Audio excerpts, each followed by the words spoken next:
Seri 2 Pedang Kayu Harum. Petualang Asmara. Cerita, Ho Ping Hu. Audiobook, novel silat. Bab 31.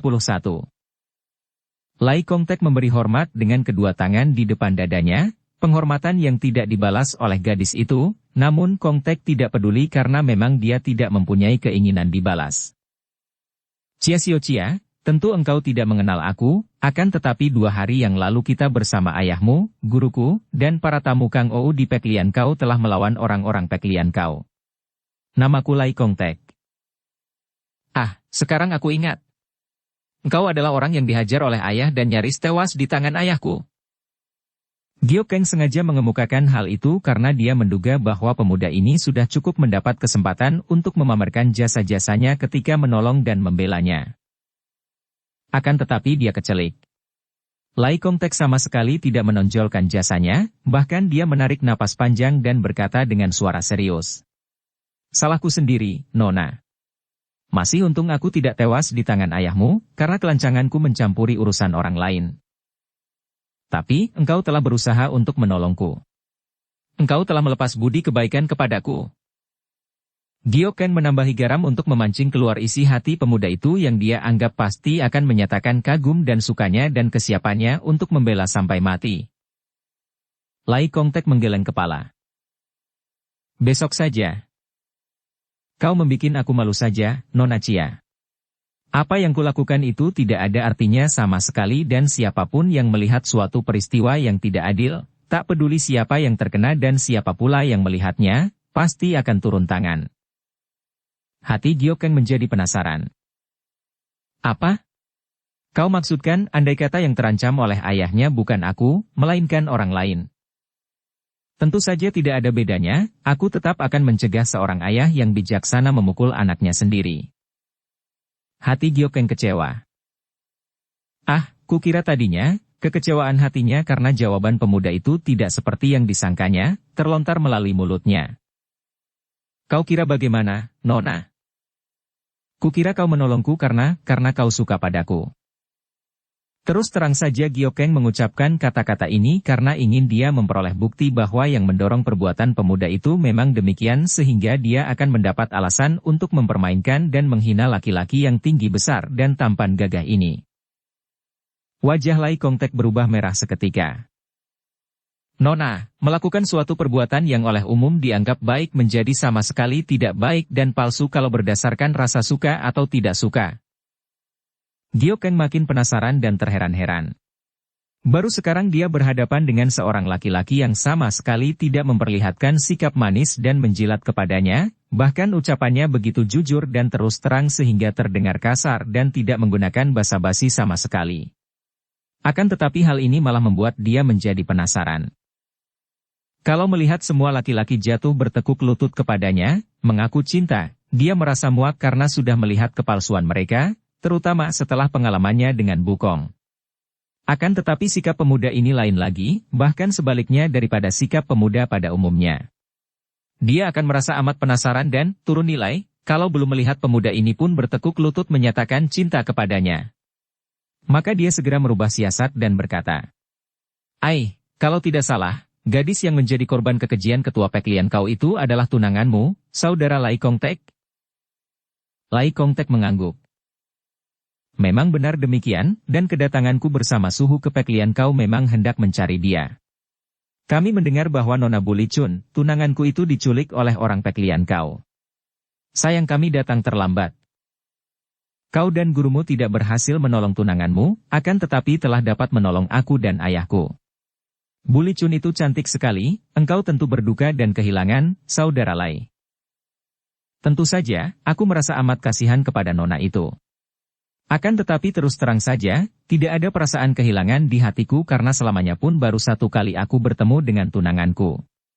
Andai kata yang mengalami nasib buruk seperti dia itu seorang gadis lain, aku tetap akan merasa kasihan sekali. Giokeng termenung. Pemuda ini memang aneh, pikirnya. Berbeda dengan pemuda lain, bahkan sinar matanya ketika memandangnya biasa dan polos saja, tidak mengandung api gairah yang dia lihat dalam pandang mata pemuda lain. Bahkan di dalam pandang mata Kun Leong yang terang-terangan tidak mencintanya itu pun terdapat sinar kagum kalau memandang kepadanya. Kenyataan ini membuat hatinya panas. Manusia sombong. Manusia angkuh. Kau anggap aku bukan apa-apa, ya? Tunggu saja kau, hatiku belum puas kalau tidak dapat melihat engkau bertekuk lutut dan merengek mengaku cinta. Gadis ini tidak sadar betapa sesungguhnya dialah yang sombong. Demikianlah keadaan hati dan pikiran seseorang yang tidak pernah mengenal diri sendiri, sehingga dia seolah-olah buta akan gerak-gerik lahir batinnya, tidak sadar akan watak-wataknya sendiri. Karena tidak mengenal diri sendiri inilah yang menimbulkan segala perbuatan yang merugikan orang lain dan diri sendiri, perbuatan yang oleh umum dianggap jahat. Tidak ada perbuatan jahat yang disadari sebagai perbuatan jahat oleh orang yang tidak pernah mengenal dirinya sendiri. Semua perbuatannya itu, apapun juga penilaian umum, tentu dianggapnya benar karena dia mempunyai alasan-alasannya yang tentu saja berdasarkan kepentingan diri pribadi. Orang yang tidak mengenal diri sendiri akan sepenuhnya berada dalam cengkeraman si aku yang selalu mengejar kesenangan, dikuasai oleh si aku tanpa disadarinya. Sebaliknya, dengan pengenalan diri sendiri setiap saat, gerak-gerik dan segala akal bulus si aku dapat diawasi dengan jelas sehingga si aku tidak sempat lagi mengeluarkan segala siasat dan tipu muslihatnya. Demikian pula dalam pertemuan antara Gyokeng dan Kongtek. Pemuda itu berwatak jujur, polos dan wajar sehingga semua ucapannya tidak mengandung niat lain. Tidak demikian dengan Gyokeng yang merasa dirinya sebagai seorang gadis cantik, lihai, putri ketua Qin Lingpai sehingga dari pengalaman yang sudah timbullah rasa tinggi hati dan keyakinan bahwa semua pria pasti akan bertekuk lutut dan jatuh cinta kepadanya. Nona Chia, sudah 2 hari aku mencari-carimu. Timbul harapan di hati Gyokeng dan matanya bersinar tajam memandang penuh selidik. Ada perlu apakah engkau mencari-cariku selama 2 hari ini? Hanya untuk membuktikan bahwa engkau berada dalam keadaan selamat, Nona. Ayahmu juga mencarimu dan aku diperintah oleh suhu untuk membantu mencarimu. Sekarang Nona hendak pergi kemanakah? Hendak kembali ke Peklian kau, memberi hajaran kepada para penjahat Peklian kau. Nona tidak mengerti apa yang telah terjadi. Bahkan suhu dan ayahmu sendiri terpaksa harus melarikan diri. Peklian kau amat kuat, selain ketuanya memiliki keahlian dalam ilmu sihir yang hanya dapat dilawan oleh suhu, juga mereka berjumlah banyak dan mempunyai sahabat-sahabat orang pandai. Gyokeng terkejut. Ayahnya sampai melarikan diri? Di manakah ayah sekarang? Beliau juga pergi berpisah dari kami, katanya hendak menyusul dan mencarimu, Nona. Kalau begitu, aku harus cepat kembali ke Qinlingshan. Sudah terlalu lama aku meninggalkan ibu, tentu dia akan merasa khawatir sekali. Teringat akan ibunya, hati Gyokeng berduka bukan main karena terbayang dahulu ketika dia cekcok dengan ayahnya dan diusir ayahnya yang kemudian ternyata bahwa ayahnya lah yang benar mengenai pribadi Leong Bukong. Teringat betapa demi Leong Bukong dia sampai minggat dari Qinlingshan, menyakiti hati ayah bundanya, dia menjadi makin gemas kepada Leong Bukong dan andai kata dia tidak pasti benar bahwa Bukong telah tewas di tangan Yobi Kiop, tentu dia akan mencari dan membunuhnya. Kematian Leong Bukong bukan di tangannya membuat hatinya belum puas dan timbullah keinginannya untuk mempermainkan hati dan cinta kasih kaum pria. Adapun yang dianggapnya sebagai calon korban pertama adalah Lai Kongtek inilah. Kalau Nona tidak berkeberatan, mari kita melakukan perjalanan bersama, tiba-tiba Kongtek berkata. Bagi pemuda ini, keadaannya juga serba sulit. Gurunya menyuruh dia mencari Gyokeng dan menyatakan cinta kasihnya. Akan tetapi, bagaimana dia dapat menyatakan perasaan hati itu kalau dia sendiri tidak yakin benar karena tidak tahu apakah benar dia mencinta gadis ini? Tentu saja dia tidak akan mau berlaku lancang seperti itu, apalagi karena dia pun maklum bahwa tidaklah pantas bagi dia untuk berjodoh dengan seorang dara seperti putri ketua Qin Lingpai ini. Mulut yang manis bentuknya itu terhias senyum mengejek. Pikir Gyokeng, betapapun angkuh hatimu, belum apa-apa engkau sudah ingin menemaniku dalam perjalanan. Engkau ingin melakukan perjalanan bersamaku, saudara Lai? Mengapakah? Lai Kongtek agak sukar menjawab, lalu menggerakkan pundak dan merentangkan kedua lengannya. Mengapa? Tidak ada apa-apa, Nona. Hanya karena aku telah berpisah dari suhu dan hidup sebatang kara, tidak mempunyai tujuan tetap, sedangkan kau pun sendirian pula, bukankah lebih baik dan lebih kuat kalau kita melakukan perjalanan bersama? Aku pun ingin berkunjung ke Chinlingsan, bertemu dengan ayahmu yang amat bijaksana dan tinggi ilmu kepandaiannya itu. Senyum di bibir Gyokeng makin melebar. Alasan yang dicari-cari, pikirnya. Baiklah, katanya kemudian dan hatinya girang karena dia ingin sekali melihat laki-laki ini pun jatuh cinta kepadanya untuk kemudian dia patahkan hati dan kasihnya seperti yang ingin dia lakukan terhadap semua pria sebagai pembalasan sakit hatinya kepada Bukong. Demikianlah, dua orang itu melakukan perjalanan bersama, akan tetapi tak lama kemudian tiba-tiba tampak dua orang meloncat keluar dari semak-semak dan berdiri di depan mereka. Seorang pemuda tampan yang tertawa-tawa menyeringai dan seorang wanita cantik yang berwajah dingin dan tidak pedulian.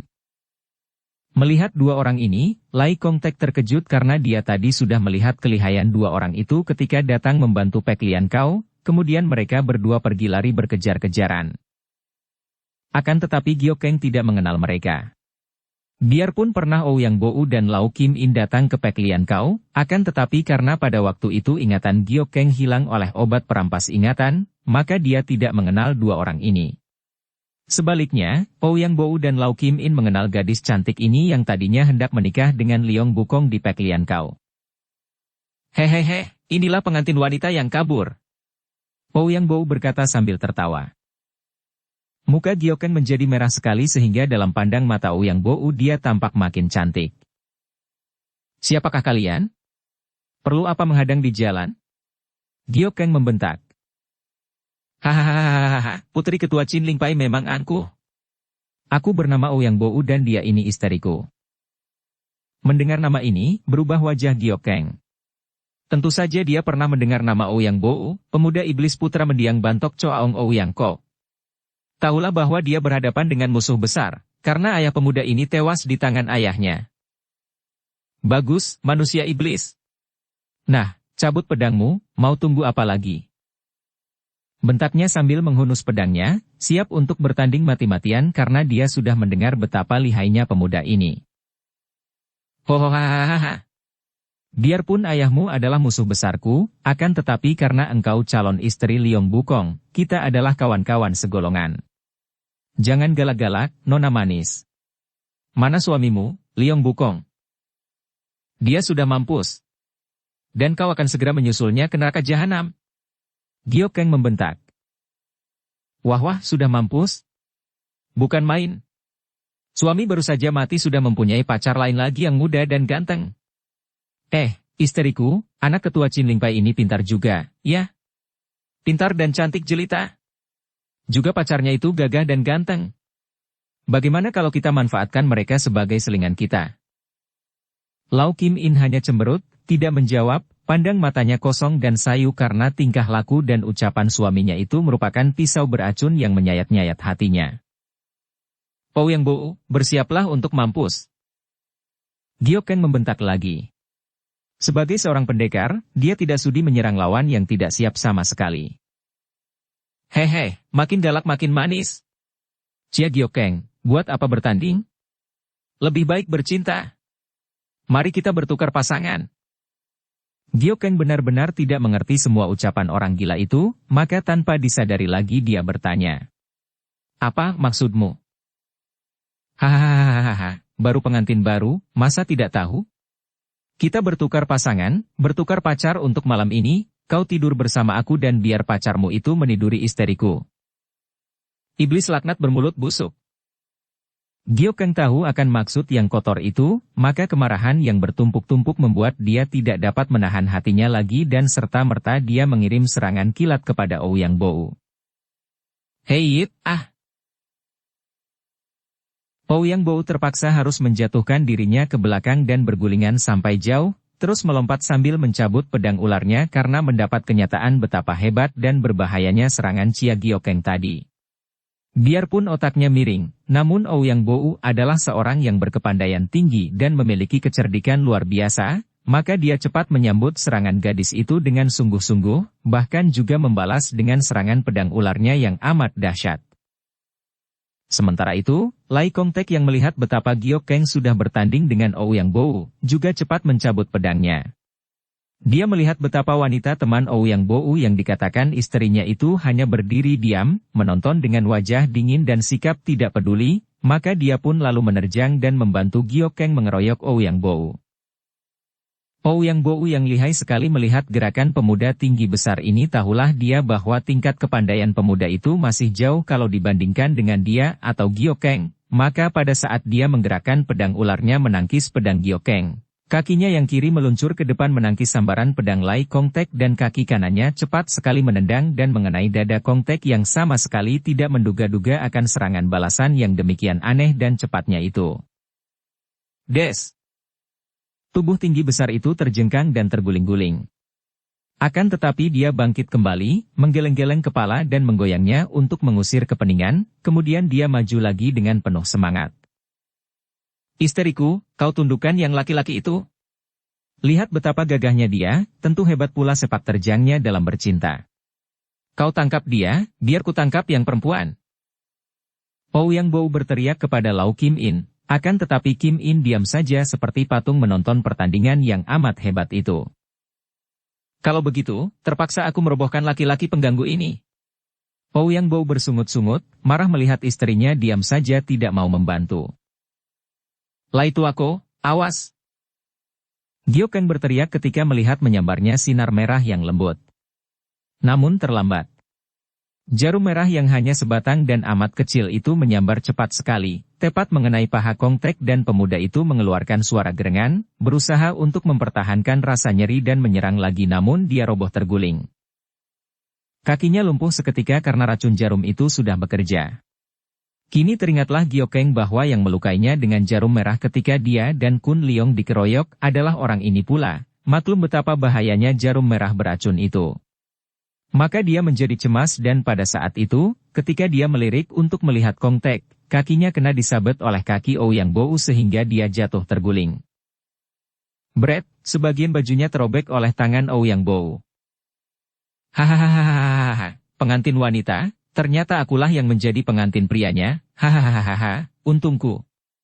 Dan dia maju menubruk. Mampuslah. Gyokeng yang tadi rebah miring, tiba-tiba menusukkan pedangnya, akan tetapi betapa kagetnya ketika dia melihat pergelangan tangannya yang memegang pedang telah ditangkap oleh tangan kiri Ouyang Bowu yang sudah siap menghadapi serangan ini, kemudian pundaknya ditotok dan lemaslah tubuhnya. Dengan mata terbelalak Gyokeng melihat betapa sambil tertawa-tawa Ouyang Bowu mulai menanggalkan pakaiannya sendiri sambil berkata kepada wanita yang diaku istrinya tadi. Isteriku, lekas kau ajak pemuda itu, biarpun dia terluka pahanya akan tetapi tentu masih mampu. Atau kau lebih senang menonton aku main-main dengan putri Chin Ling Pai ini? Hahaha. Gyokeng hampir pingsan melihat Ouyang Bowu bertelanjang bulat dan mendekatinya. Dia cepat memejamkan matanya dan mengerahkan seluruh sinkang. Dia pernah diajari oleh ayahnya cara untuk menggunakan tenaga mujizat dari sinkang istimewa yang menurut ayahnya adalah ciptaan mendiang Tiang Pek Ho Siang untuk membebaskan totokan dalam waktu yang tidak terlalu lama. Manusia iblis. Tiba-tiba dia mendengar bentakan Kongtek, disusul sambaran angin dan tahulah dia bahwa biarpun pahanya terluka, Kongtek telah memaksa diri menubruk maju menyerang Ouyang Bowu. Akan tetapi dia tidak membuka matanya dan tetap mengerahkan sinkang seperti yang diajarkan oleh ayahnya. Dia menurut ayahnya, kurang berbakat untuk mempelajari Tikai Beng dan sebagai gantinya, ayahnya menurunkan ilmu membebaskan totokan jalan darah ini. Hanya saja, ilmu ini hanya dapat dipergunakan untuk membebaskan totokan jalan darah yang tidak berbahaya. Untung baginya, Ouyang Bowu yang tidak ingin dia sama sekali lemas tak berdaya, hanya menotok jalan darah biasa sehingga biarpun dia tidak mampu menggerakkan kaki tangan, namun tidak seluruh tubuhnya lumpuh. Des! Bruk! Tubuh Lai Kongtek terbanting keras. Hahaha, aku tidak akan membunuhmu agar kalau isteriku mau, dia dapat mempergunakanmu. Kalau tidak mau pun, kau harus menyaksikan sendiri betapa aku meniduri kekasihmu yang cantik ini, hahaha. Manusia iblis! Terkutuk kau. Kongtek memaki-maki akan tetapi tidak mampu bergerak lagi karena dia pun sudah ditotok punggungnya, membuat kedua kakinya lumpuh. Dan Lau Kim In masih diam saja, hanya meraba pedangnya. Hahaha, kini tibalah saatnya aku membalas kematian ayahku. Tentu roh ayahku akan tertawa bahagia menyaksikan betapa aku dapat menggagahi putri musuh besarnya. Kau cantik, Gyokeng, cantik sekali, Gyokeng tetap memejamkan mata dan mematikan rasa ketika Ouyang Bowu menciuminya dan menggerayangi tubuhnya. Ketika jari-jari tangan Ouyang Bowu mulai membuka pakaiannya hendak menanggalkan pakaian itu, totokan itu pun dapat dia punahkan dan tubuhnya sudah dapat bergerak lagi. Hiat! Krot! Aduh! Tubuh Ouyang Bowu mencelat jauh ke belakang, kedua tangannya menutupi mukanya yang berlumuran darah. Serangan jari-jari tangan Gyokeng pada kedua matanya tadi, biarpun dia elakkan sedapatnya, tetap saja masih mengenai mata kirinya yang hancur bola matanya, membuatnya buta sebelah seketika dan rasa nyeri membuat dia menggerung-gerung. Tiba-tiba terjadilah hal yang membuat Gyokeng dan Kongtek memandang terbelalak. Lau Kim In, yang sejak tadi berdiri diam saja seperti patung, tiba-tiba telah mencabut pedangnya dan kini dari samping dia menghampiri suaminya, lengan kiri memeluk suaminya seperti hendak menolong, akan tetapi tangan kanannya menggerakkan pedangnya menusuk ke arah lambung. Cerap! Pedang itu menembus lambung dari kanan ke kiri. Tubuh Ouyang Bowu seperti menegang, dia membalik dan matanya yang tinggal satu, terbelalak memandang istrinya, mulutnya berteriak. Kau! Kau! Kemudian terdengar gerengan seperti seekor serigala dan tahu-tahu kedua tangan Ouyang Bowu telah menerkam ke depan, mencengkeram ke arah dada Lau Kim In yang tak dapat mengelak lagi karena wanita itu tersenyum lebar dan wajahnya berseri-seri ketika melihat betapa pedangnya berhasil menembus lambung orang yang amat dibencinya itu. Aug! Lau Kim In menjerit mengerikan karena kedua buah dadanya telah dicengkeram sedemikian rupa sampai hancur dan darah muncrat keluar, berbareng dengan darah yang mengucur dari kedua lambung kanan kiri Ouyang Bowu. Gyokeng terkejut, meloncat ke depan, pedangnya berkelebat dan tubuh Ouyang Bowu terpelanting, tubuh yang tidak mempunyai lengan lagi karena kedua lengannya telah buntung oleh pedang Gyokeng akan tetapi kedua lengan itu kini bergantungan di dada Lau Kim In karena kedua tangannya masih mencengkeram dada. Lau Kim In juga terhuyung lalu terguling roboh. Bibirnya bergerak-gerak ketika matanya memandang Gyokeng. Gadis ini cepat menghampiri dan berjongkok, mendengarkan kata-kata yang menjadi pesan terakhir itu. Katakan kepada Yap Kun Liong. Mawar Gobi di saat terakhir mempertahankan nilainya. Dan matilah Lau Kim In dalam keadaan yang amat mengerikan karena kedua lengan yang buntung itu masih tetap menggantung pada dadanya, sedangkan Ouyang Bowu tewas dengan pedang menembus lambung. Gyokeng mengeluh, bergidik dan menutupi muka dengan kedua tangannya. Ngeri dia membayangkan bahaya yang mengancamnya tadi, bahaya yang amat mengerikan dan amat hebat. Kemudian dia teringat kepada Kongtek lalu dibukanya kedua tangannya dari depan mukanya. Dia bangkit berdiri, memandang ke arah pemuda itu. Dilihatnya Kongtek rebah miring, tak mampu bergerak karena selain luka pada pahanya, juga tertotok punggungnya. Pemuda itu memandang kepadanya, akan tetapi tidak mengeluarkan kata-kata sepatah pun. Mengeluh pun tidak. Dengan perlahan Gyokeng menghampirinya. Aku girang dan bersyukur melihat engkau selamat, Nona, kata Kongtek. Kau merasa telah menolongku lagi. Gyokeng bertanya sambil menggunakan tangannya untuk membebaskan totokan yang membuat pemuda itu tidak mampu menggerakkan kedua kakinya. Kongtek menarik napas panjang. Hasrat hati ingin menolong melihat engkau terancam bahaya, akan tetapi kenyataannya aku hanya menimbulkan gangguan saja untukmu, karena kepandaianku yang amat rendah. Betapapun, aku girang melihat engkau selamat. Setelah dapat menggerakkan kedua kakinya, dengan terpincang-pincang Kongtek menyeret kakinya yang terkena jarum, lalu menghampiri mayat Lau Kim In dan Ouyang Bowu, dan mulailah dia menggali tanah dengan pedangnya. Apa yang kau lakukan itu? Gyokeng bertanya. Tanpa menghentikan pekerjaannya, dia menjawab. Menggali lubang untuk mengubur dua mayat ini. Gyokeng cemberut. Perlu apa? Mereka adalah manusia-manusia jahat yang berwatak iblis, terutama Ouyang Bowu itu. Mungkin, akan tetapi sekarang aku melihatnya sebagai mayat dua orang yang tidak mungkin kubiarkan tersia-sia dan membusuk begitu saja tanpa dikubur, Nona. Gyokeng diam saja, lalu duduk di atas batu dan menonton pemuda itu bekerja dengan susah payah karena paha kirinya terluka. Tentu saja dia mengerti akan kebenaran pendapat pemuda itu. Tidak percuma dia menjadi putri pendekar sakti Chia Keng Hong yang terkenal berwatak budiman. Akan tetapi dia mewarisi watak keras dari ibunya dan kini kebaikan Kong Tek itu dianggapnya sebagai suatu aksi untuk menarik perhatiannya. Maka dia diam saja tidak membantu. Betapapun juga, melihat pemuda itu bekerja dengan amat susah payah, dan satu kali pun tidak pernah menengok atau melirik ke arahnya, Giok Keng merasa tidak enak hatinya. Benarkah pendapatnya bahwa pemuda itu bersikap baik hanya untuk menarik perhatiannya? Bagaimana kalau tidak? Pemuda itu tidak pernah melirik ke arahnya, tidak seperti orang yang sedang berlagak minta dipuji. Akhirnya Giok Keng merasa betapa tidak enaknya duduk diam seperti itu menonton orang yang susah payah bekerja. Bagaimanapun juga, pemuda itu tadi telah susah payah membelanya, bahkan telah menderita luka yang amat berbahaya. Dan dia teringat pula betapa wanita yang tewas itu pun telah membantunya, karena biarpun mata sebelah Ouyang Bou sudah terluka, agaknya tidaklah akan mudah merobohkan manusia iblis itu. Tanpa berkata-kata lagi Giok Keng turun dari batu yang didudukinya, lalu menghampiri Kong Tek dan membantunya menggali tanah. Pemuda itu pun tidak berkata apa-apa dan keduanya bekerja keras sampai akhirnya tergali sebuah lubang yang cukup lebar dan dalam. Biarlah aku yang mengubur mereka, Nona, kata Kong Tek. Sambil terpincang-pincang dia menyeret dua mayat itu ke dalam lubang, kemudian mengurupnya dengan tanah kembali. Setelah selesai, keduanya menyeka peluh dengan sapu tangan, dan Giok Keng berkata, "Hari sudah hampir senja, kita lanjutkan perjalanan." Kong Tek mengangguk, akan tetapi ketika mereka berdua baru saja melangkah beberapa tindak, Kong Tek terguling dan tanpa mengeluh dia roboh pingsan. Ketika dia siuman kembali karena mukanya dibasahi air oleh Giok Keng, Kong Tek membuka matanya dan melihat betapa gadis itu sedang memeriksa luka di pahanya dengan merobek sedikit celananya di bagian yang terluka, di atas lutut kiri.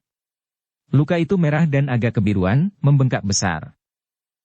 "Ah, engkau terluka oleh jarum beracun yang amat berbahaya, Lai Toako. Aku pun pernah terluka oleh jarum-jarum yang dilepas oleh Ouyang Bou dan kalau tidak ada pertolongan Kun Liong, aku tentu sudah mati. Engkau terluka dan masih mengerahkan tenaga untuk menyerangnya, kemudian malah menggali tanah, lukamu menjadi makin hebat dan racun itu tentu menjalar makin luas." Kong Tek menarik napas panjang. "Nona, aku hanya membikin repot saja kepadamu. Aku terluka dan tidak mampu jalan, maka silahkan Nona melanjutkan perjalanan. Kalau umurku masih panjang, kelak aku menyusul ke Chin Ling Pai." Giok Keng bangkit berdiri. Orang ini benar-benar angkuh bukan main. Semenjak terluka, mengeluh sedikit pun tidak, minta tolong satu kali pun tidak. Apakah semua ini termasuk aksinya agar dikagumi? Apakah menyuruh dia pergi sendiri meninggalkan dia yang terluka parah itu termasuk lagaknya agar dianggap sebagai seorang gagah sejati? Dia akan mencobanya. Begitukah kehendakmu, Toako? Aku harus melanjutkan sendiri perjalananku dan meninggalkan engkau di sini? Kong Tek mengangguk. "Lukaku parah, aku akan mengusahakan sendiri pengobatannya." "Kalau tidak berhasil?" Kong Tek tersenyum. "Paling hebat mati. Dan kau tidak ingin aku membantumu. Apakah yang dapat kau lakukan, Nona? Engkau hanya akan ikut repot dan sengsara, dan andai kata aku tidak tertolong lagi dan mati, aku tidak ingin engkau berada di sini." Mengapa?" Kong Tek tak dapat menjawab, ketika didesak dia menjawab. "Tidak apa-apa." Kalau begitu baiklah. Selamat tinggal, Lai Toako." "Selamat jalan, harap Nona hati-hati di dalam perjalanan." Giok Keng berjalan pergi dengan cepat, beberapa kali dia menengok akan tetapi dia melihat betapa pemuda itu sama sekali tidak memandang kepadanya, melainkan memeriksa luka di pahanya dengan kaku dan canggung. Setelah melalui sebuah tikungan, Giok Keng menyelinap di antara pohon-pohon dan kembali ke tempat itu, mengintai dari balik pohon. Penasaran juga hatinya ketika mendapat kenyataan bahwa pemuda itu sama sekali tidak pernah menengok ke arah dia pergi. Satu kali pun tidak pernah. Benar-benar tidak peduli sama sekali. Jangankan tergila-gila kepadanya pemuda ini melirik pun tidak pernah. Apakah daya tariknya terhadap pria sudah pudar? Ataukah pemuda ini yang berhati sekeras baja dan dingin seperti es membeku? Ingin kulihat kalau dia berhutang budi dan nyawa kepadaku. Giok Keng kembali ke tempat itu membawa daun lebar dibentuk corong berisi air bersih. Mari kurawat lukamu itu. Kong Tek mengangkat mukanya. Ah, kau belum pergi, Nona? Giok Kang tidak mau menjawab melainkan duduk bersimpuh dekat pemuda itu, merobek kain celana di luka itu lebih lebar, kemudian menggunakan kain bersih untuk mencuci darah menghitam dari atas luka itu. Setelah tercuci, tampaklah jarum merah itu terbenam di dalam daging, jauh di bawah kulit. Giok Kang melihat tarikan pada dagu pemuda itu. Sakitkah? Tidak berapa, Nona, jawab Kong Tek dan diam-diam Giok Kang merasa kagum juga. Pemuda ini memang luar biasa, kuat menderita bukan main dan sedikit pun tidak memiliki sifat cengeng. Aku pernah menderita luka karena jarum ini. Racunnya hebat, dapat mematikan. Ketika aku diobati oleh Kun Liong, jarum-jarum di tubuhku dikeluarkan dulu, kemudian semua darah yang berada di sekitar luka harus dikeluarkan. Kalau tidak, amat berbahaya karena begitu racun jarum ini naik sampai ke jantung, tidak dapat disembuhkan lagi. Memang pantas kalau orang macam Ouyang Bo menggunakan jarum beracun sekeji itu, hanya ini saja komentar Kong Tek. Aku harus mengeluarkan jarum itu. Ketika Kun Liong, Su Hengku itu mengeluarkan jarum dari lukaku, dia mempergunakan sinkang yang amat kuat, menyedot jarum-jarum itu sampai keluar dengan kekuatan sinkang dari telapak tangannya saja. Akan tetapi aku tidak mungkin dapat melakukan itu. Aku akan menggunakan ujung pedang untuk merobek sedikit daging di luka itu, mengeluarkan jarumnya. Akan tetapi tentu amat nyeri. Nyeri dapat kupertahankan, akan tetapi apakah kau tidak merasa ngeri, Nona? Biarlah aku yang membedahnya sendiri. Pertahankanlah. Giok Kang mencabut pedangnya, mencuci ujung pedang itu, kemudian dia merobek kulit di luka itu, terus ke dalam daging. Dia melihat Kong Tek hanya menggerakkan sedikit pelupuk matanya ketika ujung pedang itu mencokel keluar jarum merah dan darah kehitaman keluar dari luka yang agak lebar itu.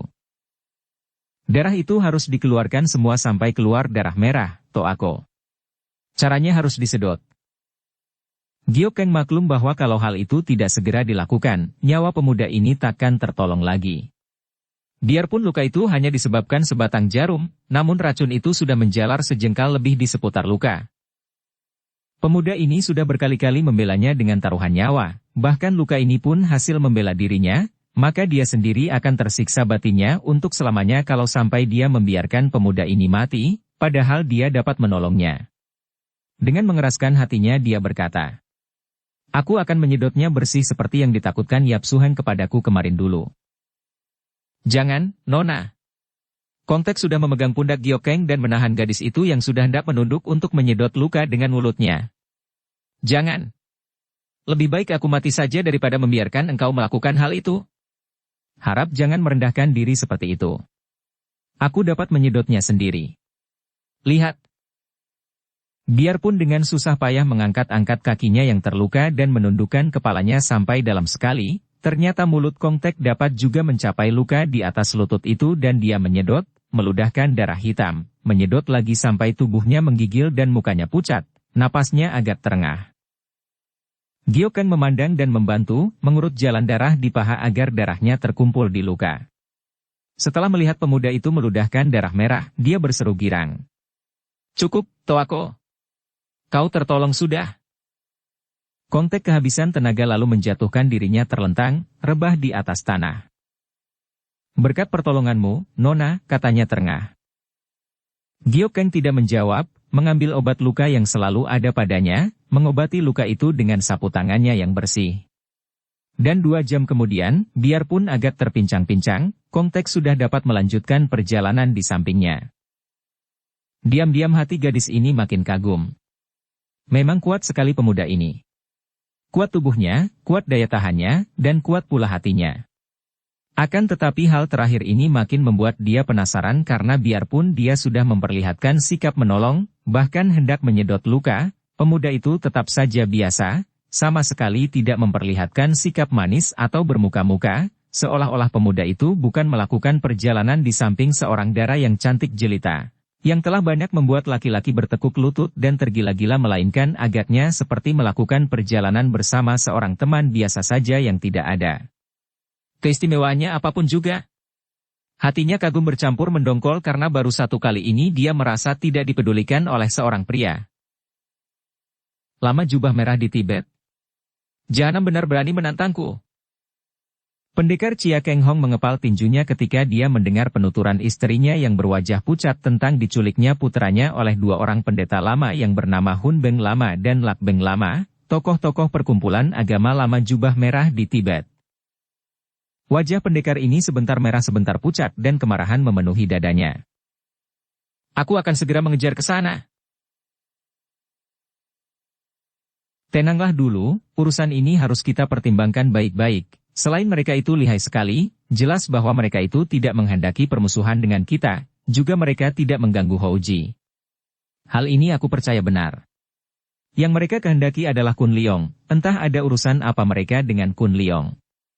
Kalau kita langsung menyerbu ke sana, bukankah hal itu malah membahayakan keselamatan Houji?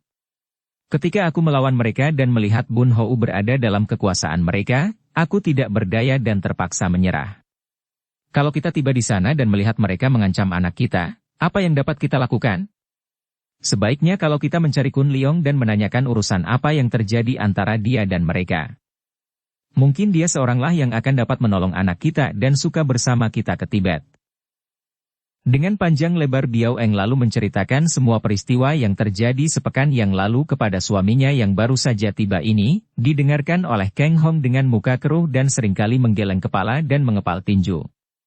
Setelah cerita istrinya tentang diculiknya Bun Hou itu berakhir, dia menepuk meja di depannya. Semua gara-gara Giok Keng. Kalau tidak ada urusan dia, tentu aku sudah pulang dan dapat mencegah terjadinya penculikan ini. Giok Keng? Bagaimana dengan anakku itu? Biao Eng bertanya dan wajah ibu ini makin pucat. Batinnya berkali-kali mengalami pukulan, pertama mengingat akan putrinya yang diusir oleh suaminya itu, kedua ditambah dengan peristiwa diculiknya Bun Hou. Keng Hong menghela napas. Masih untung akhirnya. Untung bahwa di saat terakhir, anakmu itu masih tertolong dan dia tidak jadi menikah dengan bangsat Liong Bukong itu. Apa? Giok Keng menikah? Hampir saja. Dukung channel Novel Silat dengan subscribe, follow, like, komen dan share. Keng Hong kini mendapat giliran menceritakan semua yang terjadi atas putri mereka itu. Berkali-kali Biao Eng mengeluarkan seruan tertahan karena merasa ngeri mendengar akan bahaya yang mengancam putrinya itu. Kemudian dia menarik napas lega, hatinya lega dan bersyukur, terutama sekali karena suaminya telah berbaik kembali dengan putri mereka. Sekarang, di mana dia? Dia mengejar-ngejar Liong Bukong. Berbahaya kalau begitu. Tidak, Kun Liong sudah menyusulnya. Kalau begitu, tak lama lagi tentu dia pulang. Mudah-mudahan bersama Kun Liong agar dapat kita ajak ke Tibet bersama. Memang sebaiknya kalau putri kita itu berjodoh dengan Kun Liong. Kembali Keng Hong menghela napas. Sebaiknya kita tidak mencampuri urusan jodoh anak kita. Biarlah dia yang memilih sendiri, karena kalau kita mencampurinya, tidak urung kita hanya akan kecewa.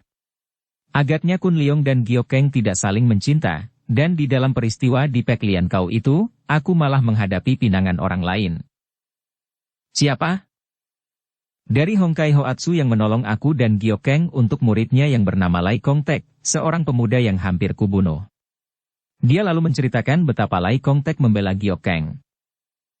Biao Eng menggeleng-geleng kepalanya.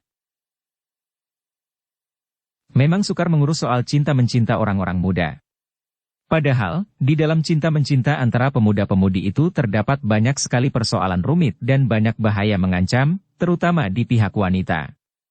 Wanita yang masih gadis remaja, masih hijau, mudah terkena bujuk rayu mulut pria, dan cintanya hanya berdasarkan ketampanan wajah dan kebaikan sikap belaka, padahal sangat boleh jadi bahwa semua itu palsu.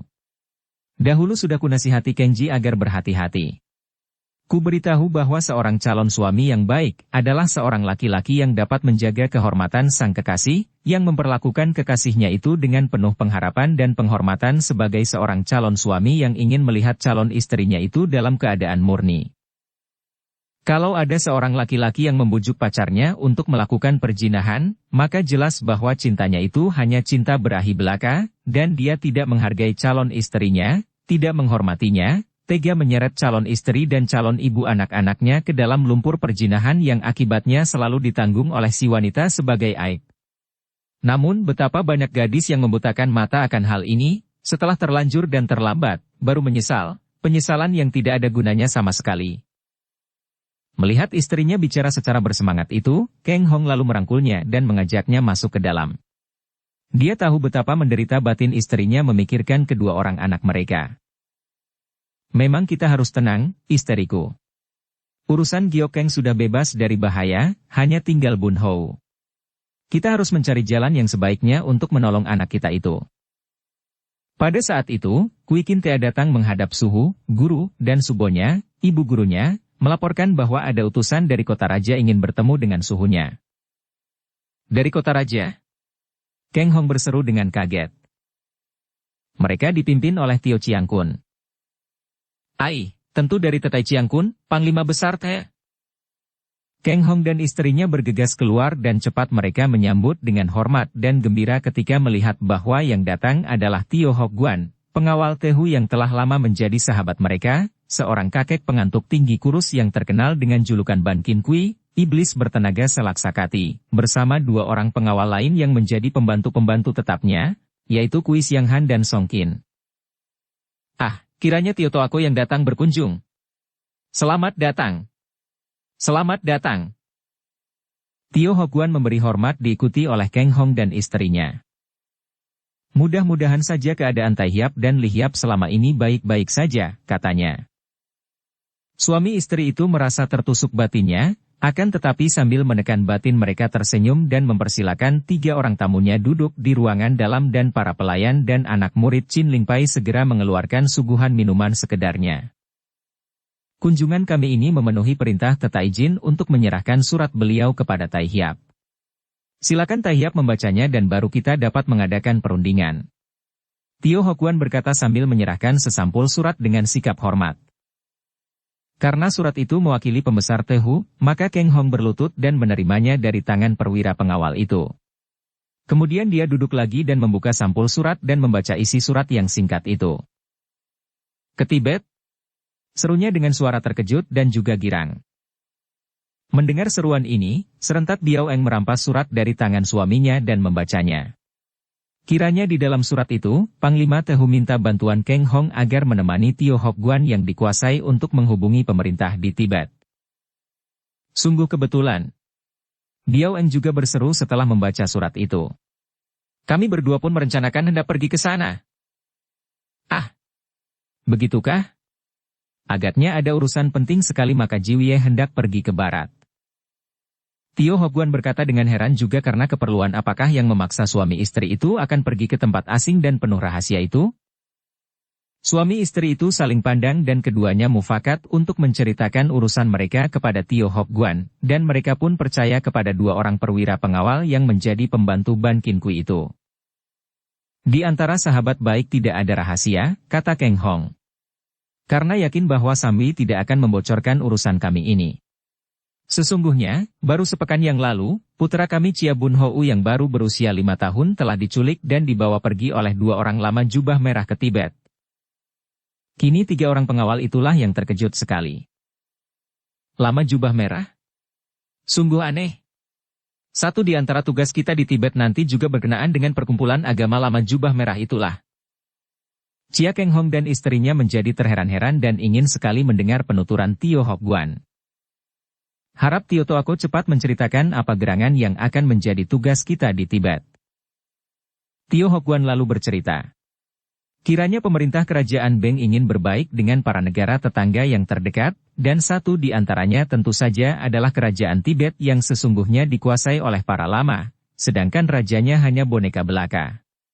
Untuk mempererat hubungan baik, Kaisar mengajukan lamaran kepada seorang putri kerajaan Tibet untuk menjadi istri seorang pangeran putra Kaisar. Di samping urusan keluarga ini yang akan disampaikan oleh Tio Hok Guan sambil membawa surat dan hadiah ke Tibet, juga urusan yang lebih penting lagi, yaitu pemerintah Tibet diam-diam telah minta bantuan pemerintah Beng. Karena mendengar akan gerak-gerik perkumpulan agama jubah merah yang makin kuat dan yang menurut penyelidikan mereka kini mulai mengadakan hubungan dengan perkumpulan Pek Lian Kau.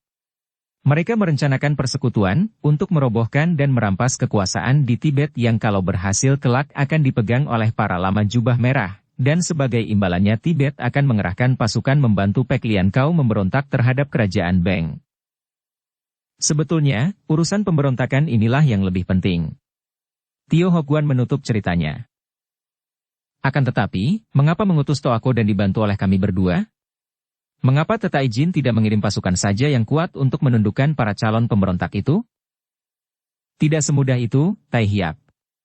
Tetai Jin ingin menjaga hubungan baik antara rakyat Tibet dengan kita. Rakyat Tibet amat peka terhadap penyerbuan tentara asing dan kalau sampai kita mengirim pasukan ke sana, biarpun pasukan itu akan membantu pemerintah Tibet yang sah untuk menumpas gerombolan pemberontak, namun dapat menyinggung hati dan kehormatan rakyat di sana. Karena itu, penumpasan para pemberontak lama jubah merah itu diserahkan kepada pemerintah Tibet sendiri yang cukup kuat. Hanya atas permintaan kerajaan Tibet, Tetai Jin mengirim bantuan tenaga yang sekiranya memiliki cukup kelihayan untuk menghadapi para lama jubah merah yang kabarnya banyak yang lihai itu. Memang mereka lihai, terutama dua orang yang datang menculik putraku, kata Biao Eng. Namanya adalah Hun Beng Lama dan Lat Beng Lama. Tio Hokuan mengangguk-angguk. Kalau tidak salah mereka adalah tokoh-tokoh besar, pembantu-pembantu ketuanya yang namanya Sin Beng Lama. Menurut cerita Jiwie tadi, mereka menculik putra Jiwie sebagai sandera untuk ditukar dengan Yap Kun Leong. Benar demikianlah, dan kami pun belum tahu apakah yang terjadi antara mereka dengan Kun Leong.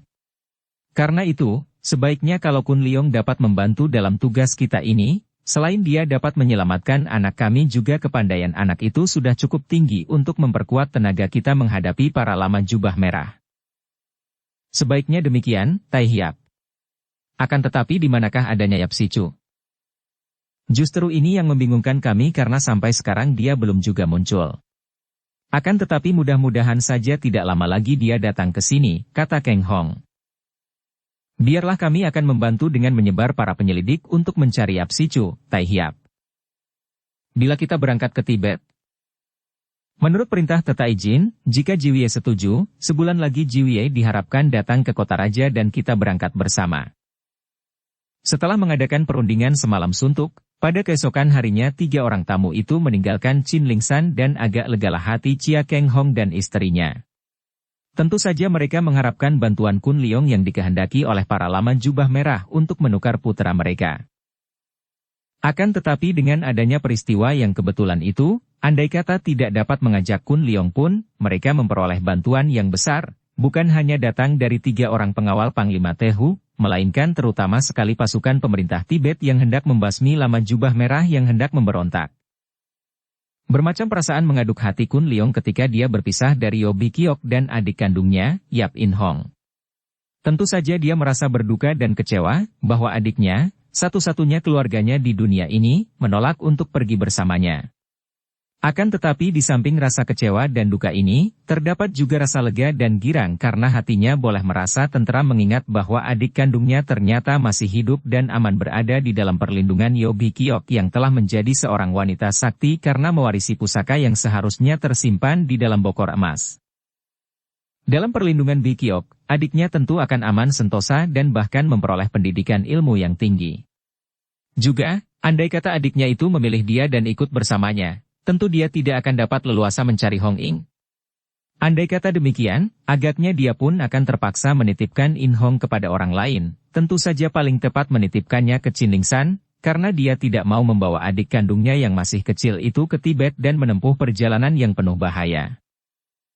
Di sepanjang perjalanan ke barat, yang terbayang di depan matanya hanyalah wajah Hong Ing dan adik kandungnya itu. Hanya 2 orang itulah yang kini menjadi tangkai hidupnya, yang memberi dorongan semangat kepadanya. Hong Ing, semoga Tuhan melindungimu. Dia menghela napas teringat akan kekasihnya itu dan dia mempercepat langkahnya. Kini baru terasa olehnya betapa mendalam cinta kasihnya terhadap darah itu. Kini baru terbayang seluruh pengalamannya di waktu dahulu, ketika dia memandang rendah cinta kasih, ketika dia bersikap sebagai seorang pemuda ugal-ugalan yang mempermainkan cinta kasih wanita terhadap dirinya. Teringat akan itu semua, dia merasa berduka. Terutama sekali mengingat akan 2 orang wanita, yaitu Visian dan Bikiok. Mengingat Visian, terbayang hubungannya dengan gadis itu, perjinahan mereka di dalam kuil tua, dia merasa malu dan menyesal bukan main. Baru terasa olehnya betapa besar pengorbanan Visian, betapa darah itu telah menjadi korban cinta yang tidak dibalasnya. Betapa ganas dan kejinya dia, mau saja menerima tubuh dan kehormatan darah itu tanpa cinta kasih di hatinya. Betapa rendahnya dia, betapa kotor dan keji. Visian, kau maafkanlah aku. Berkali-kali dia berbisik di dalam hatinya setiap kali dia teringat akan itu semua. Dan Bikyok, gadis yang berwajah dingin itu pun cinta padanya. Sukar mengukur isi hati Bikyok, namun dia merasa bahwa cinta gadis itu tentu mendalam dan berbahaya. Bahkan Bikyok sudah mengeluarkan ancaman akan membunuh setiap orang wanita yang mencintanya, yang dipilihnya. Timbul kekhawatirannya apakah kelak hidupnya tidak akan selalu menghadapi kesulitan dari gadis bersikap dingin ini. Kemudian Pek Hong Ing.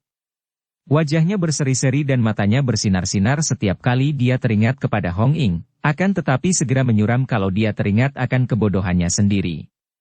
Betapa dia sudah banyak merongrong hati darah yang halus budi itu.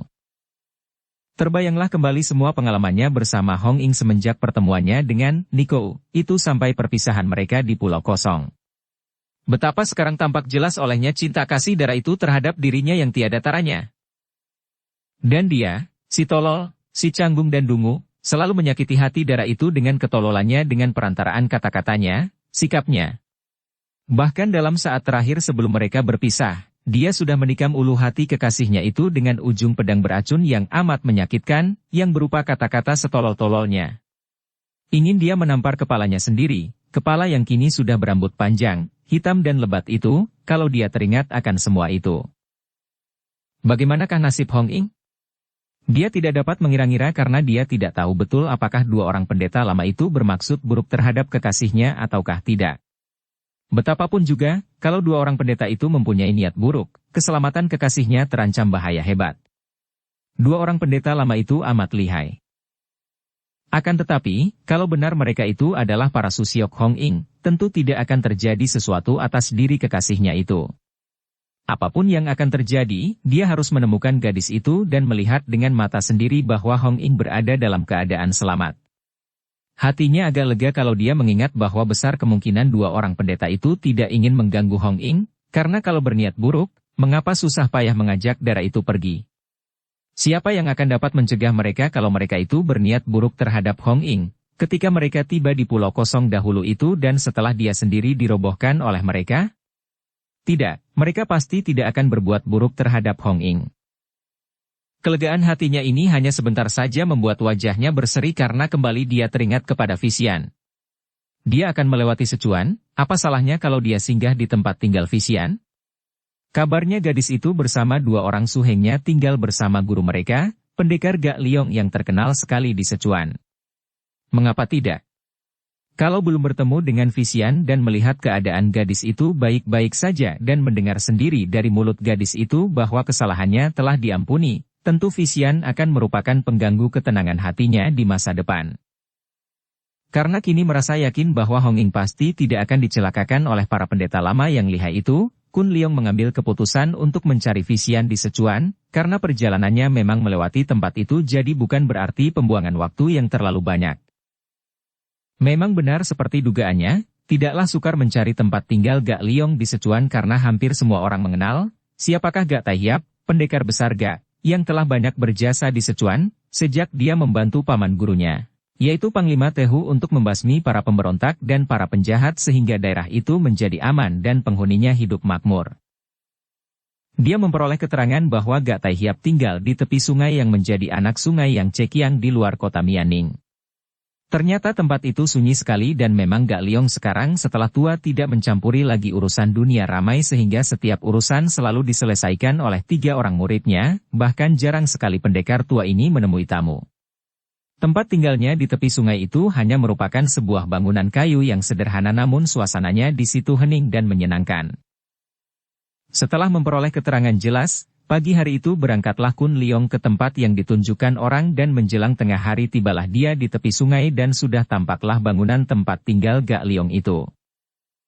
Tempat yang amat sunyi namun menyenangkan karena selalu terdengar bunyi percik air sungai dan kicau burung di pohon-pohon sepanjang sungai. Berdebar juga hati Kun Leong kalau membayangkan betapa dia akan bertemu dengan Visian yang tinggal di rumah itu. Sudahkah gadis itu menikah dengan suhengnya, Tan Sui Bu? Apakah bersama suheng yang kini menjadi suaminya itu tetap tinggal di situ? Ataukah sudah pindah?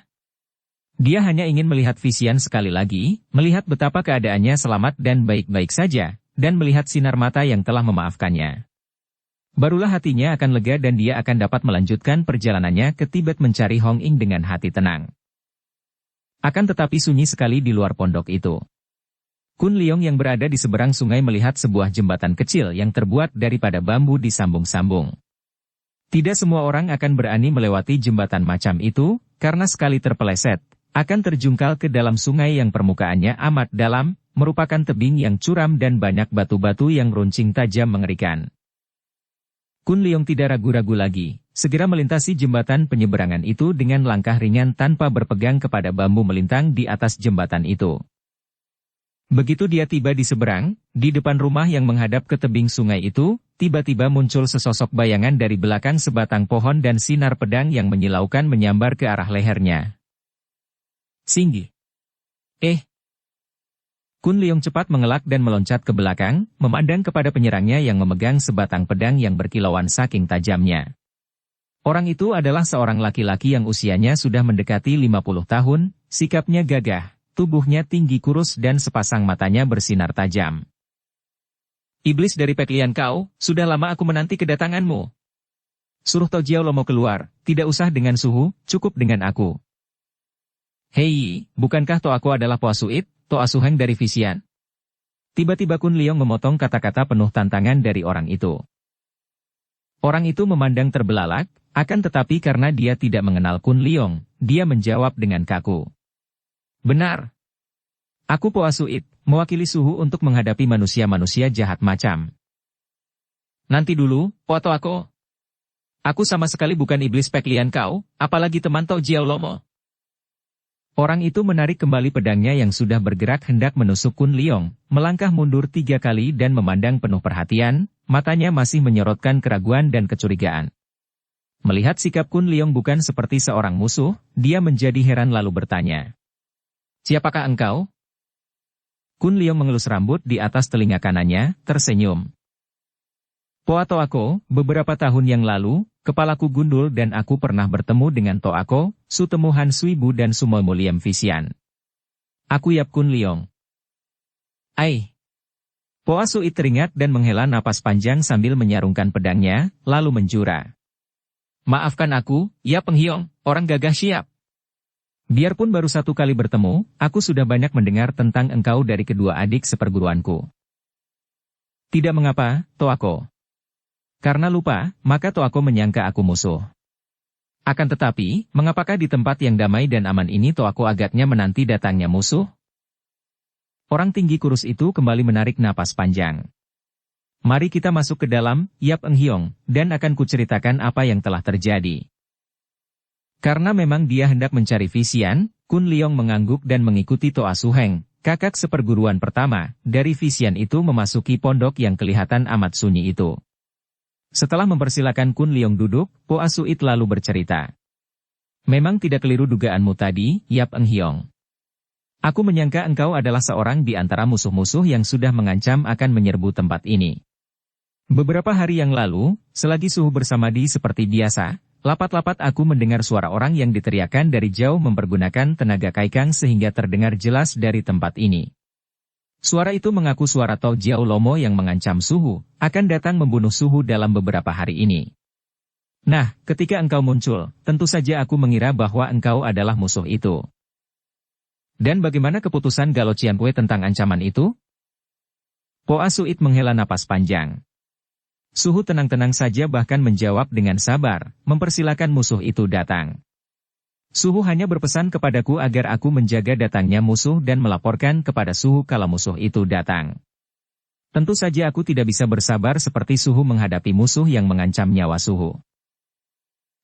Tojiao Lomo memang bukan orang baik-baik, kata Kun Leong. Yap Enghiong pernah bertemu dengan dia. Kun Leong mengangguk dan berkata lagi. Kalau dia datang bersama kawan-kawannya, tentu berniat buruk sekali. Oleh karena itu, setelah mendengar ini, aku akan membantumu, Poato Ako. Aku akan ikut menanti mereka dan membantumu menghadapi mereka. Wajah Poa Suit yang tadinya muram itu kini berseri dan dia memegang lengan Kun Leong. Aku memang amat mengharapkan bantuanmu. Ya Penghiong. Terima kasih. Kun Leong menoleh ke kanan kiri karena merasa heran mengapa pondok itu demikian sunyi, dan mengapa pula Tan Suibu, terutama Liam Visian, tidak muncul. Kenapa toh aku berjaga seorang diri? Di manakah Sute dan Sumoimu? Suami istri itu pergi ke barat mewakili Suhu yang sekarang sudah tidak suka lagi mencampuri urusan dunia. Dahulu Suhu terkenal sekali di Secuan ketika Suhu masih membantu Su Siokong, paman kakek guru, Panglima Tehu membasmi para pemberontak dan penjahat di daerah Secuan ini. Akan tetapi sekarang Suhu sudah mengundurkan diri, maka ketika datang perintah dari Su Siokong yang minta bantuannya menyelidiki ke barat, Suhu mewakilkan tugas itu kepada Sute dan Sumoi. Lega rasa hati Kun Leong. Inilah yang ingin didengarnya, jadi ternyata Visian telah menikah dengan Jisuhengnya, kakak seperguruan kedua, Tan Suibu seperti yang dia dengar dari Visian dahulu. Bagus, kalau demikian keadaan Visian baik-baik saja dan dia yakin bahwa gadis yang pernah menyerahkan tubuhnya kepadanya itu tentu telah memaafkannya. Sayangnya dia tidak dapat bertemu sendiri dan melihat sinar pengampunan itu dari mata gadis itu sendiri. Kalau boleh aku bertanya, tugas penyelidikan apakah itu, To Ako? Menyelidiki ke Tibet. Jawaban ini mengejutkan hati Kun Leong karena dia sendiri pun akan ke Tibet. Ada terjadi apakah di Tibet? Panglima Te menugaskan Suhu untuk menyelidiki perkumpulan agama lama jubah merah yang kabarnya mengadakan persekutuan dengan Pek Lian Kau dan kedua perkumpulan ini merencanakan pemberontakan kepada kerajaan Tibet dan juga kerajaan Beng. Kun Leong mengangguk-angguk dan berpikir keras. Mengapa ada hal begini kebetulan? Kalau terjadi huru-hara di Tibet, dia makin mengkhawatirkan keselamatan Hong Ing. Apakah sangkut pautnya penculikan atas diri Hong Ing dengan pemberontakan ini? Memang Tojia Lomo seorang tokoh sesat yang berbahaya. Aku ingin sekali dapat berhadapan dengan dia, karena dahulu pernah aku ditangkap oleh kakek itu bersama teman-temannya. Poa Suit menghela napas. Itulah yang menggelisahkan hatiku, Yap Eng Hiong. Suhu berpesan bahwa kalau Tau Jiao Lomo datang, beliau sendiri yang hendak menghadapinya karena di antara mereka terdapat urusan pribadi, demikian kata Suhu. Urusan pribadi? Ya, dan aku sendiri tidak tahu urusan apakah itu. Kata Suhu, aku hanya boleh menghadapi kaki tangan kakek itu kalau memang ada, sedangkan kakek itu sendiri akan dihadapi Suhu, padahal Suhu sudah tua dan kesehatannya kurang baik, aku khawatir sekali. Seorang gagah perkasa seperti Suhumu itu, tidak perlu dikhawatirkan karena apapun yang dilakukannya, tentulah berdasarkan kegagahan dan beralasan. Dan agaknya kakek iblis itu tidak akan datang sendiri. Orang seperti dia itu, apalagi menghadapi lawan berat seperti Suhumu, tentu tidak akan datang sendiri dan hendak mengandalkan jumlah banyak untuk memperoleh kemenangan. Maka kalau dia datang dengan banyak teman, berarti engkau sendiri sudah sibuk menghadapi kaki tangannya, To Ako. Benar, dan sungguh untung bagiku engkau datang berkunjung, Yap Eng Hiong, karena dengan adanya bantuanmu di sini, hatiku menjadi lebih lega dan tenteram. Mereka bercakap-cakap sambil berjaga-jaga dan makin larut hari, makin besar rasa kagum dan suka di hati Kun Leong terhadap murid tertua dari pendekar Secuan itu. Selain luas pengalamannya, juga laki-laki yang tidak pernah menikah selamanya ini memiliki dasar watak pendekar tulen. Karena itu, Kun Leong juga menjadi terbuka sikapnya, dan dia dengan terus terang menceritakan niat perjalanannya, yaitu menuju ke Tibet karena kekasihnya diculik oleh 3 orang lama jubah merah. Mendengar ini, Poa Suit terkejut sekali. Kalau tidak salah dugaanku, 3 orang lama jubah merah yang kau ceritakan itu adalah pucuk pimpinan dari perkumpulan agama lama jubah merah itu. Sungguh berbahaya sekali.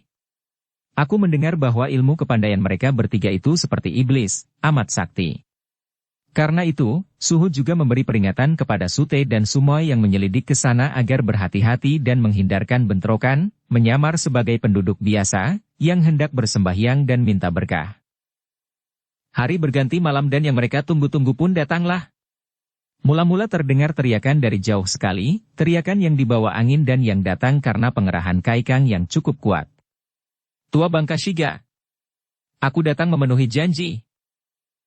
Mendengar suara ini, Poa Suit dan Kun Leong meloncat bangun dan cepat lari keluar pondok, menanti dengan hati tegang di depan pondok. Sejak tadi Poa Suit memang sudah siap dan menggantung lampu-lampu sehingga di depan pondok pun cukup terang.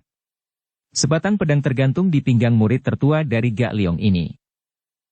Bagaikan segerombolan setan, muncullah bayangan-bayangan dari dalam gelap, makin dekat makin teranglah bayangan itu, tersorot sinar lampu yang bergantungan di depan pondok.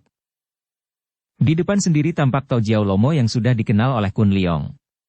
Biarpun kakek ini sudah lebih tua, namun tidak berbeda dengan dahulu.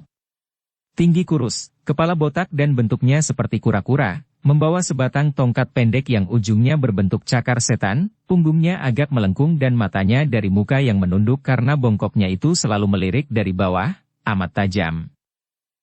Mata itu memandang bergantian kepada Poa Suit dan Kun Leong, tidak pedulian, dan melirik ke kanan kiri mencari-cari. Memang sukarlah mengenal kembali Kun Leong yang dulu gundul klimis itu dan yang sekarang memiliki rambut yang aneh, pendek tidak panjang pun belum. Terkejut dan ngeri juga hati Poa Suit melihat kakek ini, akan tetapi sama sekali hati pendekar ini tidak merasa takut. Dia memandang lagi dengan penuh perhatian kepada orang-orang lain yang ikut datang bersama kakek itu.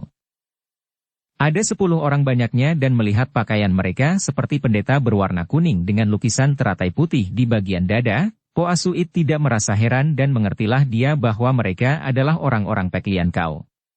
Pendekar yang sudah banyak pengalaman ini lalu menarik kesimpulan bahwa kedatangan Tok Jiao Lomo, iblis tua cakar beracun, ini bukanlah semata-mata karena dia adalah musuh gurunya, melainkan tentu ada hubungannya dengan persekutuan Pek Lian Kau dengan Lama Jubah Merah, dan ada hubungannya pula dengan perintah Susiokongnya, Panglima Tehu.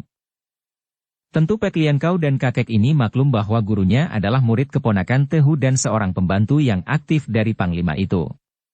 Agaknya gurunya yang tinggal di Sichuan akan merupakan penghalang bagi kelancaran persekutuan antara Pek Lian Kau dan Lama Jubah Merah, maka mereka memusuhi gurunya. Dugaan Poa Suit ini memang tepat. Antara Tao Jiao Lomo dan Gak Leong memang terdapat permusuhan pribadi yang dimulai di waktu mereka masih muda dahulu. Tao Jiao Lomo di waktu mudanya adalah penculik gadis-gadis muda yang kemudian dijualnya di sarang-sarang pelacuran di kota-kota besar. Pada suatu hari, ketika dia menculik seorang gadis, muncullah pendekar Gak Leong yang menghajarnya sampai setengah mati. Gadis itu kemudian menjadi istri Gak Leong, akan tetapi beberapa bulan kemudian, selagi Gak Leong tidak berada di rumah, Tao Jiao Lomo datang dan membunuh wanita itu. Gak Leong menjadi marah dan sakit hati, mencarinya dan kembali menghajar Tao Jiao Lomo sampai menjadi cacat, kepalanya botak tak berambut, punggungnya membungkuk, akan tetapi dia berhasil melarikan diri.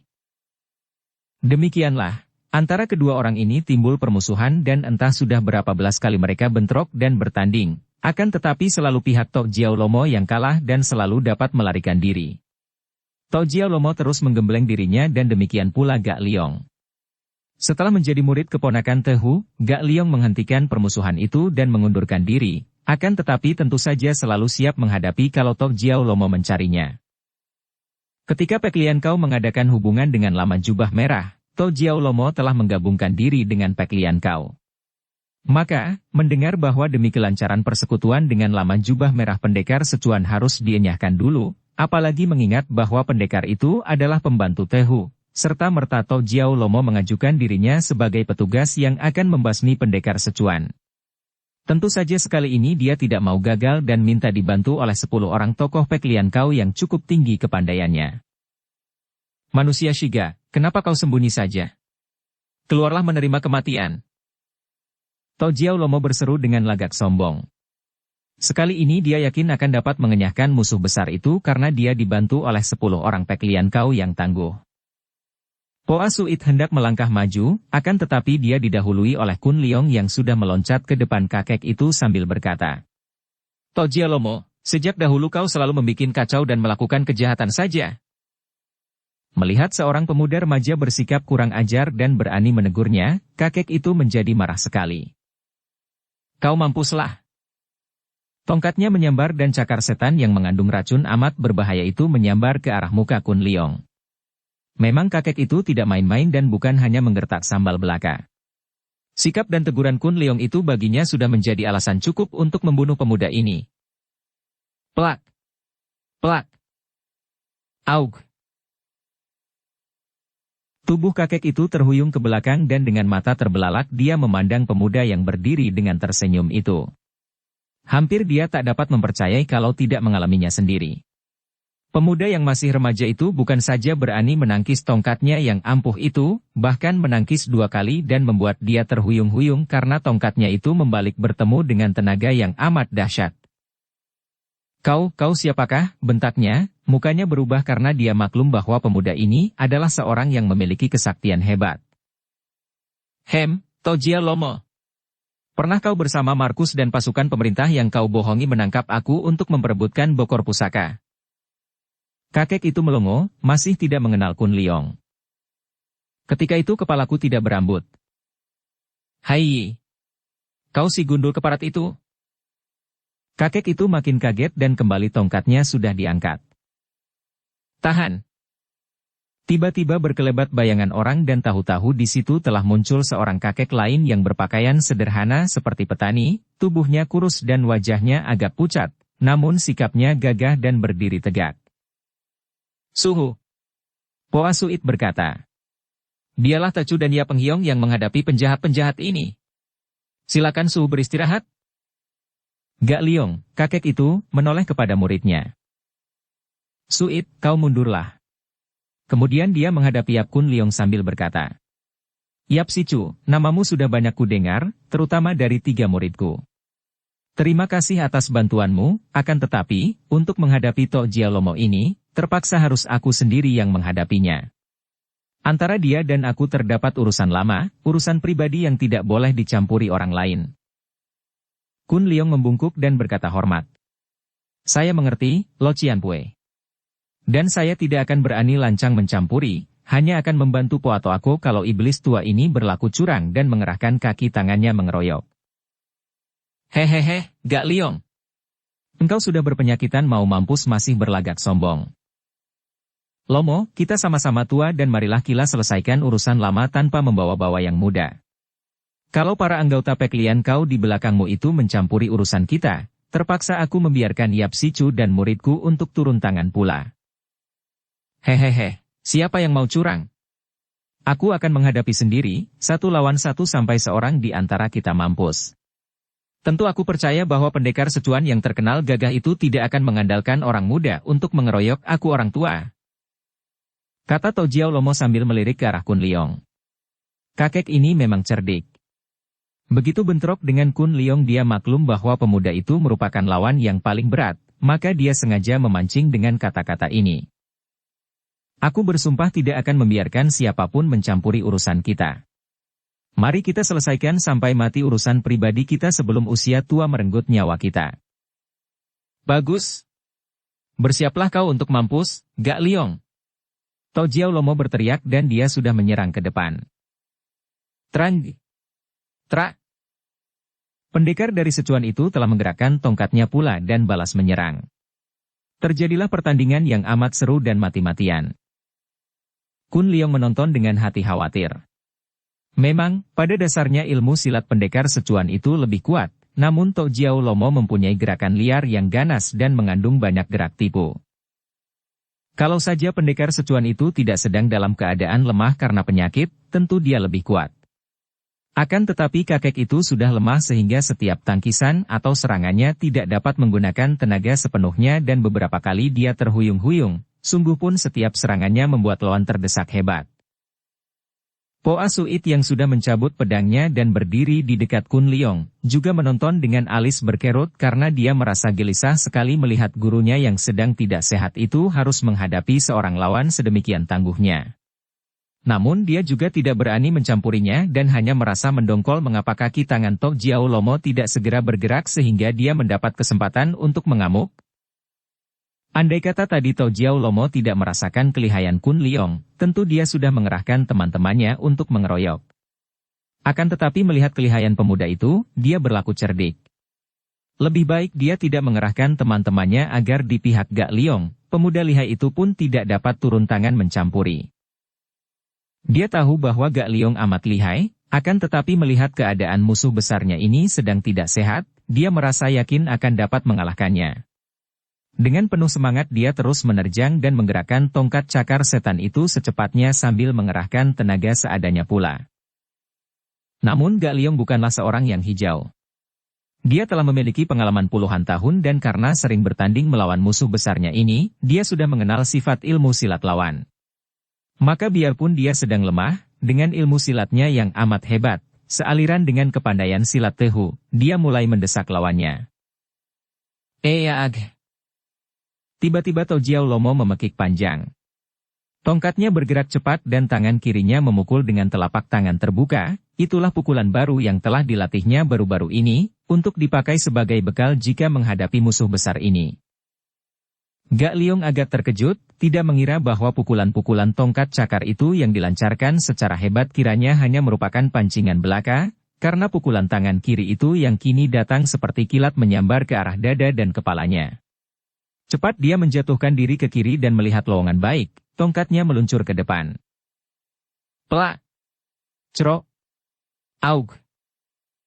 Tubuh Tojiao Lomo terjengkang, tongkat Gak Liong menancap di ulu hatinya, sedangkan pendekar secuan itu sendiri terhuyung karena tadi pundaknya masih terkena pukulan tangan kiri Tojiao Lomo, pukulan sinkang yang mengandung racun seperti cakar setan di tongkatnya yang masih dipegangnya itu.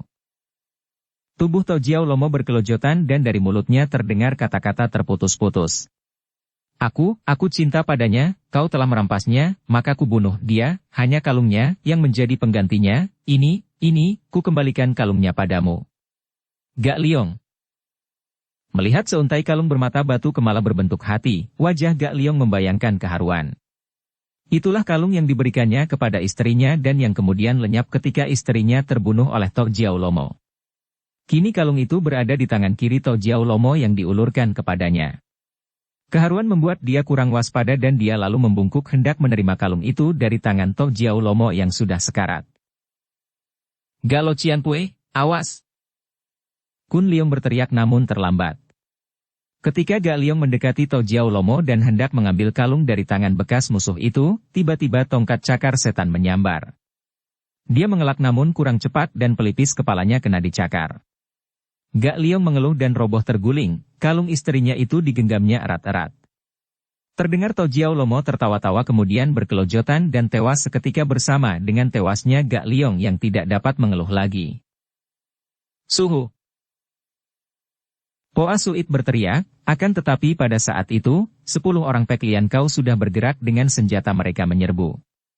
Poa Suit membalikan tubuhnya dan mengamuk dengan pedangnya. Namun, orang-orang Peklian Kau itu ternyata bukan orang-orang sembarangan dan sebentar saja Poa Suit sudah sibuk melayani pengeroyokan 3 orang Peklian Kau. Kun Liong juga dikeroyok dan karena orang-orang Peklian Kau itu pun tadi menyaksikan betapa pemuda ini berani menangkis tongkat Tojiao Lomo dengan tangan kosong, mereka tahu bahwa pemuda ini lihai, maka 7 orang Peklian Kau mengepungnya. Namun, dengan tenang, Kun Liong menghadapi mereka, mengelak dan menangkis dengan amat mudahnya semua senjata yang menyambar ke arah tubuhnya. Semenjak dia masih kecil, dia sudah merasakan kejahatan kaum Peklian Kau, bahkan di dalam kuil tua dia menyaksikan betapa seorang tokoh Peklian Kau yang bernama Lo An Kai Tosu telah membunuh-bunuhi petugas dan orang-orang gagah. Kemudian dia sendiri hampir menjadi korban dibunuh oleh Tosu itu kalau saja mendiang ayahnya tidak muncul menyelamatkannya. Kemudian, di dalam pengalaman hidupnya selanjutnya, sering sekali dia bertemu dengan para tokoh Peklian Kau yang palsu dan jahat. Tahulah dia sekarang bahwa Peklian Kau adalah sebuah perkumpulan yang berkedok agama, yaitu suatu pecahan atau penyelewengan dari agama Buddha bercampur agama Tu, dan yang diam-diam hanya menjadi alat untuk menyalurkan nafsu keinginan para pimpinannya, terutama sekali dalam hal mengejar kedudukan dan kemuliaan dengan jalan memberontak. Demikianlah memang keadaan manusia pada umumnya.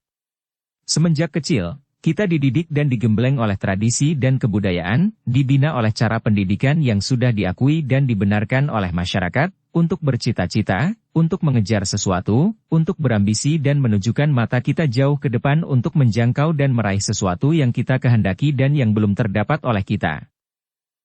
Hal ini sudah dibenarkan oleh kita sehingga setiap manusia, sejak kecil, bergulat dan berjuang untuk mencapai cita-cita masing-masing sehingga terjadilah saling dorong, saling jegal, saling berebut dan bersaing, karena cita-cita semua manusia pada hakikatnya tentu sama, yaitu untuk mencari kesenangan bagi diri pribadi. Cita-cita boleh diberi nama yang muluk-muluk, yang bersih-bersih, bahkan yang megah-megah. Namun semua itu hanyalah kulit yang membungkus isi yang sama, yaitu, mengejar sesuatu yang menyenangkan diri sendiri, baik lahir maupun batin. Kalau kita mau membuka mata, jelas tampak dalam penghidupan sehari-hari betapa cita-cita atau keinginan mencapai sesuatu mendatangkan kepalsuan-kepalsuan, pertentangan dan kejahatan di dalam hubungan antara manusia. Sekelompok anak-anak pun, kalau melakukan suatu permainan di mana terdapat kemenangan, setiap orang anak memperebutkan kemenangan itu dan sudah pasti akan terjadi persaingan, perebutan yang segera diikuti dengan pertentangan dan pertengkaran. Mengapa demikian? Karena dengan adanya cita-cita yang dikejar, mata ditujukan kepada cita-cita itu dan cita-cita itulah yang penting lagi. Cita-cita itu saja yang dianggap akan mendatangkan nikmat, permainannya tidak terasa lagi. Seluruh gairah didorong oleh pengejaran akan cita-cita dalam permainan itu, ialah kemenangan. Karena kita mementingkan cita-cita yang merupakan hayal karena belum ada, maka kita tidak mengacuhkan caranya, tidak memandang lagi kepada keadaan sebagaimana adanya. Kita memandang kepada masa depan, yaitu cita-cita, tidak pernah memperhatikan sekarang, saat ini. Maka terjadilah penyelewengan, terjadilah penggunaan cara-cara yang tidak sehat, semua demi mencapai cita-cita. Bahkan ada pendapat yang amat menyesatkan bahwa cita-cita menghalalkan segala cara. Betapa menyesatkan pendapat seperti itu. Kita lupa bahwa cara dan cita-cita tidak ada bedanya. Kalau caranya buruk, mana mungkin cita-cita atau tujuannya baik? Demikian pula dengan para pimpinan Peklian Kau. Demi mengejar cita-cita mereka, cita-cita pribadi yang diselimuti dengan sebutan cita-cita rakyat, bangsa, dan lain sebagainya, terjadilah permainan-permainan kotor. Nama rakyat dicatut, nama negara, bangsa, agama, bahkan kadang-kadang nama Tuhan pun dipergunakan orang tanpa segan-segan lagi, semua demi mencapai cita-citanya. Tentu ada yang membantah bahwa cita-cita tidak selamanya buruk, banyak terdapat cita-cita yang baik. Baik maupun buruk tetap saja cita-cita, tetap saja keinginan yang disusul dengan pengejaran dan di dalam pengejarannya inilah terjadi penyelewengan dan kekerasan, dan terjadilah bentrokan dan pertentangan. Karena cita-cita menghidupkan dan membesarkan si, aku, dan penonjolan si, aku, dan si, kamu, tentu saja memperbesar pula bentrokan-bentrokan. Yang baik bagi aku belum tentu baik bagi kamu, dan demikian sebaliknya. Mengapa pula kita dibius oleh cita-cita dan keinginan memperoleh sesuatu yang belum ada? Mengapa kita menunjukkan mata kita jauh ke depan, ke masa depan yang abstrak? Mengapa kita tidak menghayati hidup di saat ini? Hidup di saat ini berarti menunjukkan seluruh perhatian kepada saat ini, saat demi saat tanpa diganggu oleh bayangan masa depan yang menyesatkan. Kalau kita melakukan segala sesuatu di saat ini dengan kasih di hati, apakah perlunya kita bercita-cita? Kalau kita memperhatikan setiap dari langkah-langkah hidup kita, segala akan tampak oleh kita. Sebaliknya kalau mata kita ditujukan jauh ke depan, banyak bahayanya kaki kita yang akan tersandung. Apa perlunya kita memandang sana, yang bukan lain hanyalah kelanjutan dari sini? Mengapa kita menginginkan yang begitu, dan tidak menghayati yang begini? Yang begitu adalah hayal, sedangkan yang begini, saat ini, barulah nyata dan hidup. Karena sudah seringkali bertemu dengan orang-orang Peklian Kau yang melakukan banyak kejahatan, dan yang terakhir sekali disarang Peklian Kau yang mempergunakan kekejian hendak mengawinkan Chia Giokeng, maka Kun Liong tidak mau memberi hati lagi. Kalian orang-orang jahat, bentaknya. Bentakan ini disusul oleh berkelebatnya bayangan tubuh Kun Liong yang menyambar-nyambar seperti halilintar. 7 orang Peklian Kau yang mengepungnya menjadi terkejut. Pandang mata mereka menjadi kabur dan sebelum mereka dapat melihat jelas karena tubuh pemuda itu seolah-olah telah berubah menjadi banyak, tahu-tahu senjata mereka terlepas dari tangan dan lengan mereka terasa nyeri dan lumpuh. Mereka berteriak kaget, meloncat mundur tanpa senjata lagi. Akan tetapi Kun Liong sudah menerjang ke depan dan satu demi satu 7 orang itu terlempar ke kanan kiri sambil menjerit kesakitan, ada yang patah tulang lengannya, pundaknya, dan ada yang benjol-benjol kepalanya. Dapat dibayangkan betapa kagum rasa hati Poa Suit. Pendekar secuan yang mengamuk dengan pedangnya menghadapi pengeroyokan 3 orang Peklian Kau itu baru berhasil merobohkan seorang lawan dan dia masih harus menahan desakan 2 orang lagi. Namun, pemuda yang bertangan kosong itu telah merobohkan 7 orang pengeroyoknya dalam waktu singkat. Pergilah! Kun Liong membentak, Tubuhnya menerjang ke depan dan tangan kirinya sudah menangkap tongkat seorang lawan, tangan kanan menampar pangkal lengan kanan orang kedua sehingga goloknya terlempar. Kemudian secepat kilat kakinya menendang 2 kali dan tubuh 2 orang pengeroyok Po Asuit tadi pun terlempar jauh. Habislah semangat perlawanan 10 orang Pek Lian Kau itu. Mereka saling bantu, bangkit dari atas tanah, membawa mayat Tok Jiao Lomo kemudian meninggalkan tempat itu, ada yang terbongkok-bongkok dan ada yang setengah merangkak. Biarkan mereka pergi, kata Kun Leong ketika melihat Po Asuit hendak mengejar. Pendekar secuan itu menarik napas panjang, sejenak memandang kepada Kun Leong kemudian lari menghampiri mayat suhunya dan menjatuhkan diri berlutut, menutupi mukanya dengan penuh duka. Orang tua itu telah puluhan tahun menjadi gurunya dan menjadi pengganti ayahnya sendiri, maka dapat dimengerti betapa sedih hati Po Asuit melihat kematian gurunya itu. Penduduk kota Mianing terkejut sekali mendengar akan kematian pendekar tua secuan itu dan berbondong-bondong mereka datang melayat. Kun Leong membantu Po Asuit mengurus penguburan jenazah jago tua Gak Leong, kemudian dia berpamit untuk melanjutkan perjalanan ke barat setelah dia mendengar banyak petunjuk dan keterangan dari Po Asuit tentang perjalanan menuju ke sarang perkumpulan agama lama jubah merah. Wajah Pek Hong Ing yang cantik jelita dan segar itu sebentar pucat sebentar merah ketika dia mendengar dari para pelayan bahwa kedua orang pendeta lama yang telah pergi hampir 2 bulan itu, Hun Beng Lama dan Lak Beng Lama, hari itu telah kembali ke kuil. Jantungnya berdebar keras dan bermacam pertanyaan mengaduk-aduk hatinya. Apakah kedua orang pendeta itu telah berjumpa dengan Kun Leong? Apakah bertemu dengan ketua Chin Ling Pai? Apa yang telah terjadi? Harapan dan kecemasan membuat jantungnya berdebar tegang dan dia segera lari keluar dari dalam kamarnya untuk menemui mereka. Bersambung ke bab 32. Dukung kami dengan subscribe, follow, like, komen dan share. Terima kasih.